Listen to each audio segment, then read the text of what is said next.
Hi. Hiya.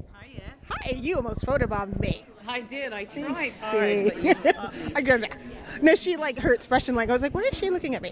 So, welcome to Wondercon. Thank you. Thank you. It's lovely to be here. Are you guys having a great time on Orphan Black? I love the show. Oh, thanks very much. Thank you. Yeah, we love it too. I think it's safe to say we have a pretty great time. Yeah. Good, Yeah. really good people involved. So as the show has progressed, both of your characters have revealed so much. You being the, what I thought at first was a strange, difficult mom, it turns out you knew what was going on. And you have been really supportive of your adoptive sister and knowing the clones and keeping the secret despite what's going on in your life. How are you guys able to sort of voice these characters and make them feel like real people? Well, I think that. Oh, that's a loaded question. That's a big one. Where does it come from? Comes from, for me, process is always really individual. For me, it's just about getting all the fiction on the page to resonate with a part of you, to come from your solar plexus, to come from your something personal from you. Past experience, somebody that you know. Sarah and Felix's relationship for me is so much my sisters and I. You know, I have two older sisters, so that dynamic was so familiar. I knew exactly what the youngest child. I knew how to operate as the youngest child in a unit, in a family unit, and I think it's safe to say I have a tough parent or two, so that was that's like an easy thing. No big stretch. No big stretch. And then the rest of it is like, Sorry, Gavaris. sorry, Mom. Gavarises. Sorry, Dad. I love you. The rest is just surrendering to the insanity and surrendering to the make-believe of this wild story. You know? And also, I think at this stage, we've just done season 3. I think that the writers trust us a little bit now, and in some ways, we know our characters have deep feelings about them and for them, even more than sometimes they have, and so they will ask us sometimes about things that they want to do or places they want to take us, and we kind of have instinct about whether that would be a good or a bad place, or we can sometimes help to influence it. So that's pretty fantastic as well. Makes us feel part of it. We've all imprinted on each other a little bit too. Yeah, that's so it's true. We use what we have, the feelings we have in real life for each other can also influence what's happening in the scene if you're open to it in the moment.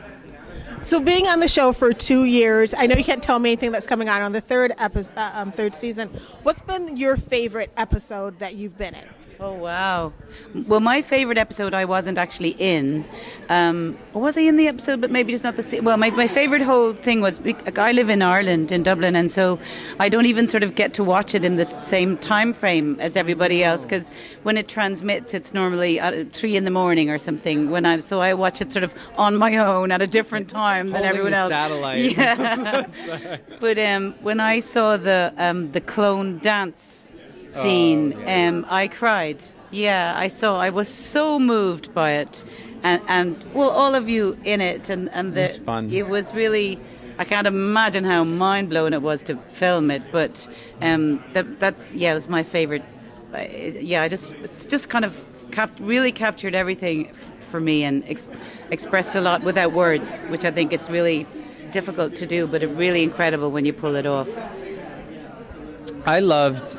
Last year was Helen's episode. Helen Shaver is a director, and she did episode 5, and there was an incredible scene between Sarah and Helena where Helena's got the gun stationed outside Rachel's apartment. She's about to try and sharpshoot her through the window, and this dramatic crescendo, this climax between she and Sarah, where Sarah confesses how difficult it was after she shot her and how she thought she'd let her go, and it was stunning, like beautiful, brilliant work. And I was really moved. I think I cried then. I think that was the time. I didn't cry at the dance. Though. We're criers. We're all criers. Didn't cry with the dance party. I think that the wound of having to do that for 3 days was still too fresh. Yeah. Oh my God. I was like, this is great. I never want to see any of this again. So with the upcoming season, I know there's some major twists with the male clone really stepping into their own. Can you give me a clue about your character's changes? Well, I think you said it best just a couple of minutes ago. Felix grows up a little bit. Yeah. He becomes just it's gone from him, his sort of, that cliched, entitled narcissism in your early 20s where all you're thinking about is yourself. Suddenly, life happens, and it did, and it's crazy, and it's the clones, and it's Sarah and Kira, and I think you either rise to the occasion or you don't, and he did. And it's been really interesting playing with him as a person, what's going on under all of the hair and makeup and the drama and the show and the theatrics, what's happening underneath all of that. And it's absolute terror. Terrified, so afraid, which is something I can relate to. I'm 25 years old. You get scared in your 20s. There's a lot you don't know. You're just kind of just getting by. I think for Mrs. S, I think for the first time you get to see her be vulnerable. You've seen her be very strong. You've seen her be very badass. You've seen her be nurturing towards her family. But you've always seen her know what she's doing. She makes decisions and she moves on. And even if they turn out maybe not to be the right thing, she goes, well, I had to do it at the time. They were the choices and I had to make that one. And she moves and she moves. And for the first time, I think you get to see her be a little vulnerable. Actually doubt or reflect a lot on her own choices and realize that her children have got, that they're now empowered and that they have things to offer in their own right and that she needs to consider it. It's a whole new world for her with them. Yeah, she's less ephemeral, less just constantly moving. And yeah, that was really neat to watch you do that. You did it beautifully. It's great.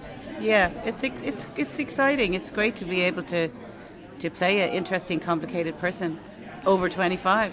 Hey. It's great to see a grown woman on TV. Yay! Thank you so much for talking to me. I'm looking forward to the new season in about 2 weeks. Yeah. And welcome to Wondercon. Thank you so much. Thank you. Thank you. Bye. Bye.